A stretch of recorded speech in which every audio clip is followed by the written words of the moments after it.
Film Forgotten, tahun 2017. Film yang banyak banget kejutan. Tentang seorang pembunuh yang hilang ingatan dan dihipnotis menjadi pemuda berumur 21 tahun. Ceritanya susah banget ditebak dan bikin penasaran loh. Yuk kita masuk ke alur ceritanya.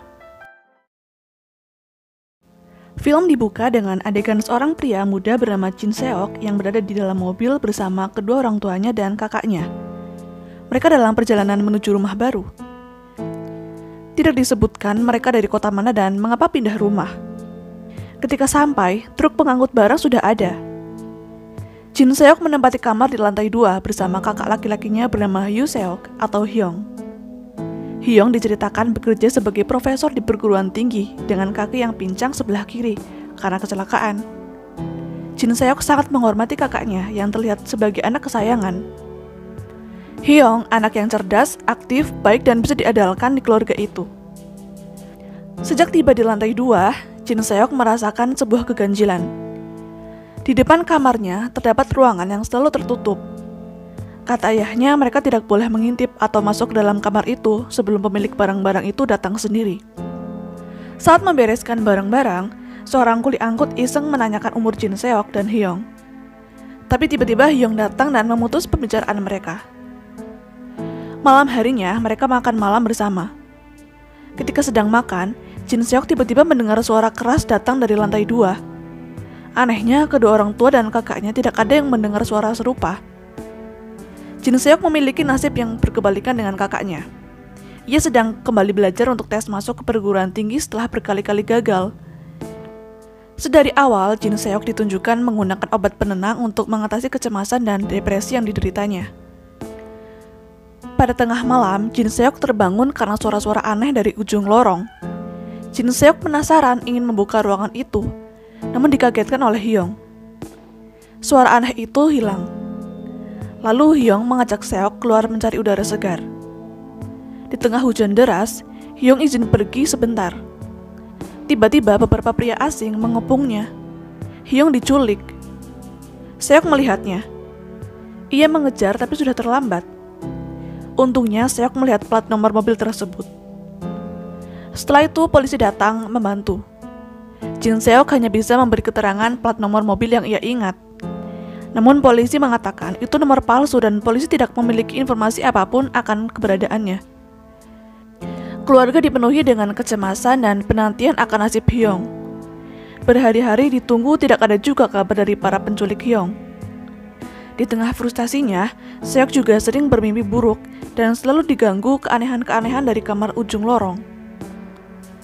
Setelah 15 hari, Hyung seketika kembali dengan keadaan sehat. Namun anehnya, ia kehilangan ingatan akan peristiwa penculikan yang menimpanya. Jin Seok yang awalnya gembira karena kakaknya ternyata baik-baik saja, mulai menaruh curiga. Suatu malam, Hyung pergi dari kamar. Namun Hyung tidak mau mengaku pada Seok. Seok juga melihat kaki Hyung pincang sebelah kanan, harusnya kan kiri. Hyung malah menyalahkan adiknya, yang mungkin lupa minum obat, sehingga mimpi dan halusinasi jadi tercampur. Malamnya, ketika Seok tertidur di meja belajar, Hyung diam-diam hendak mencolok mata Seok dengan pulpen hingga isi pulpennya keluar. Lalu ia pergi keluar. Jin Seok ternyata masih terjaga. Diam-diam, dia mengikuti Hyung yang berjalan dengan santai dan tanpa kaki yang pincang. Rasa penasaran membuatnya mengikuti Hyung sampai ke sebuah area pertokoan di mana dia melihat petugas polisi yang dulu menangani kasus penculikan. Ternyata mereka adalah polisi gadungan yang bekerja untuk Hyung. Saat membuntuti, Jin Seok ketahuan. Adegan kejar-kejaran terjadi. Sampai akhirnya Hyung berhasil membius Seok. Jin Seok bangun dan sudah berada di tempat semula. Hyung ada di kamar dan bingung dengan sikap adiknya. Seok ketakutan, masih syok dengan yang terjadi. Ia memberontak dan menanyakan soal semalam. Hyung meyakinkan apa yang Seok alami tidak nyata. Itu hanya mimpi. Akhirnya Seok bisa ditenangkan dan kembali minum obat penenang. Tapi setelah itu, ia menemukan isi pulpen yang keluar. Berarti benar. Kejadian semalam itu nyata. Jin Seok pun segera melapor tentang kejadian semalam pada ibunya. Jin Seok kembali mengalami mimpi buruk dari kamar misterius itu. Singkat cerita, Jin Seok mendengar percakapan ibunya yang sedang bertelepon, mengeluhkan Jin Seok yang mulai menaruh curiga pada kondisi keluarga mereka. Jin Seok hampir ketahuan. Ketika si ibu hendak memeriksa Seok di kamar, Seok dengan susah payah memanjat jendela. Tepat saat ibu masuk, Seok sudah diranjang. Tapi ia tetap ketahuan telah menguping. Selanjutnya, Jin Seok berniat kabur, tapi di jalan ia dicegat ayahnya. Adegan menegangkan kembali terjadi. Seok berusaha lari dari kejaran anak buah ayahnya. Beruntung ia menemukan polisi dan segera minta pertolongan. Di kantor, ia melapor bahwa ia telah ditipu. Ayah dan ibunya yang berada di rumah itu ternyata bukan orang tuanya. Lalu polisi bertanya berapa umurnya. Jin Seok yang kelahiran tahun 77 ini menjawab umurnya 21 tahun. Jika kelahiran 77 harusnya sekarang sudah 41 tahun. Tapi Seok tetap yakin umurnya 21 tahun. Setelah melihat kalender, ternyata sekarang tahun 2017. Dan ketika melihat cermin, terlihatlah wajah asli Jin Seok yang ternyata umur 41 tahun. Jin Seok kembali ke rumah untuk mencari kebenaran. Ia masuk ke kamar misterius itu. Di sana ada manekin yang bersimbah darah, serta keluarga yang menipunya sudah berkumpul. Diceritakanlah kenyataan yang sebenarnya. Jadi 20 tahun yang lalu, terjadi pembunuhan tepat di rumah tersebut. Puluhan tahun kasusnya terbengkalai dan pelaku tidak juga ditemukan. Hingga keluarga yang ditinggalkan menyewa tim investigasi. Pria yang berpura-pura Hyung itulah kepala timnya. Sebut saja Sajang Nim. Setelah 4 tahun, pelaku ditemukan. Ialah Jin Seok. Tapi Jin Seok tak juga mau mengaku karena ternyata mengalami hilang ingatan. Tim akhirnya memanggil seorang pakar hipnotis bernama Park Seong. Park mengatakan amnesia yang dialami Seok memang sangat kuat. Jin Seok harus dihipnotis dengan cara kembali ke periode sebelum tragedi pembunuhan yaitu bulan Mei 1997. Ia dihipnotis menjalani lagi masa lalunya yang indah untuk memancing potongan ingatannya yang hilang. Sajang Nim juga menyewa perempuan yang nanti berperan sebagai ibu Jin Seok. Seok disugesti seakan-akan berumur 21 tahun.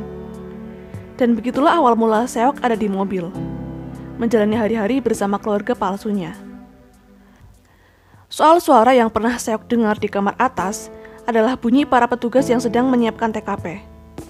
TKP direkayasa kembali dan harus di malam saat hujan agar sama persis dengan kejadian aslinya. Namun rencana hampir gagal ketika polisi menangkap Sajang Nim karena suatu kasus. Setelah 19 hari, Sajang Nim dibebaskan. Tapi sudah lewat musim hujan.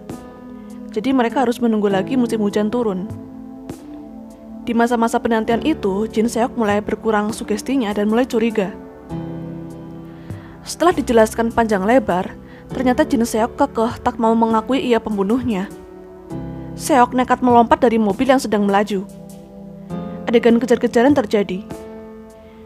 Dalam kejar-kejaran itu, Sajang Nim mengalami kecelakaan dan sekarat.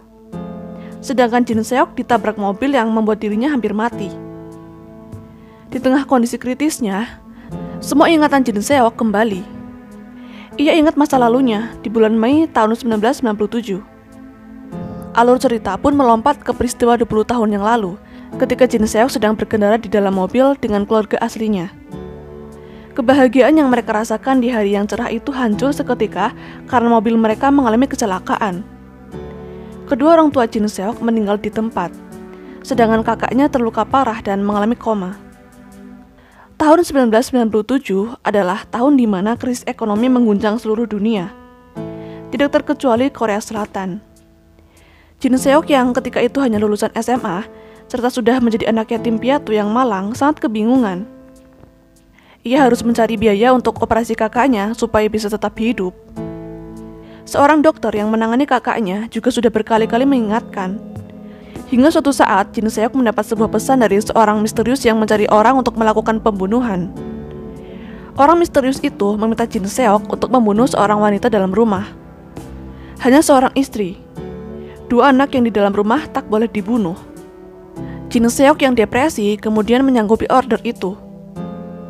Di malam yang hujan, dengan segala kenaifan dan keamatirannya, dia berhasil masuk ke dalam rumah yang menjadi target pembunuhan.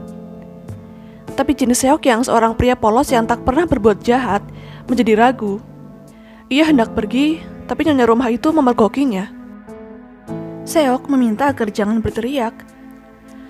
Tiba-tiba si sulung perempuan juga memergokinya dan berteriak dengan keras.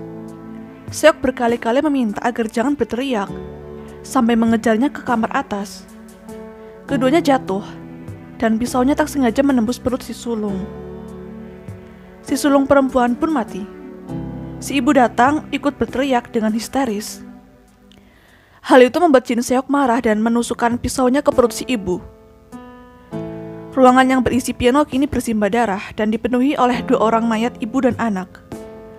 Dalam keadaan panik dan dikejar rasa bersalah, Jin Seok hendak pergi. Tapi tiba-tiba datang seorang anak laki-laki kecil. Jin Seok menyuruhnya untuk berhitung dan berjanji semuanya akan baik-baik saja ketika anak itu mencapai angka 100. Anak itu pun menuruti dan pergi ke kamar. Sebelum pergi, Seok melihat foto keluarga di dinding. Ternyata pria yang memerintahkan pembunuhan lewat pesan di ruang chat itu adalah dokter dari kakak Jin Seok.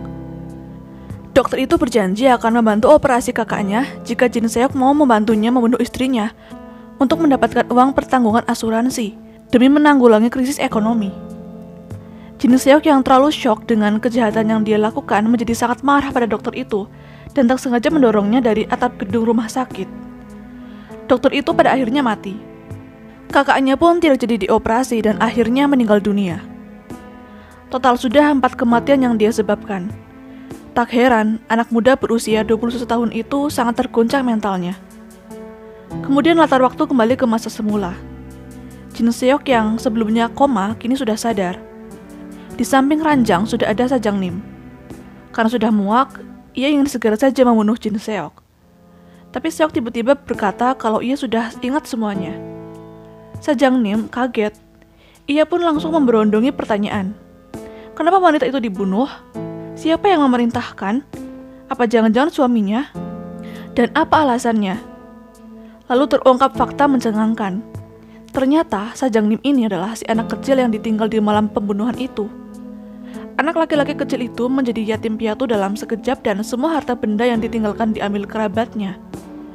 Dia sendiri dicampakkan ke sebuah panti asuhan dan harus menjalani hidup yang keras. Hanya dendam dan tekad untuk mencari dalang pembunuhan keluarganya lah yang membuatnya bisa menjalani hari demi hari. Pemuda ini terus memaksa agar Seok mau jujur. Namun Jin Seok tidak ingin anak kecil yang sudah dewasa itu mengetahui kebenaran yang sesungguhnya. Dia tidak ingin anak itu jadi benci ayahnya yang juga sudah menemui ajal. Jadi dengan penuh kesadaran, Jin Seok berbohong bahwa ia adalah dalang dari semua pembunuhan yang terjadi. Dan dia mau bertanggung jawab sepenuhnya atas perbuatannya. Pemuda itu tak mempercayai Jin Seok. Tapi dia juga tidak memiliki tujuan hidup lagi setelah mendengar pengakuan Jin Seok. Dengan tragis, dia mengakhiri hidupnya dengan cara melompat dari jendela rumah sakit. Jin Seok yang terlalu terpukul karena hidupnya sudah hancur, juga memutuskan untuk bunuh diri dengan jarum berisi racun. Sungguh ending yang sangat tragis. Di akhir film, diperlihatkan bahwa Jin Seok dan si anak laki-laki kecil sempat bersinggungan di danau sebelum keluarga Jin Seok mengalami kecelakaan lalu lintas. Film yang penuh plot twist ini pun berakhir.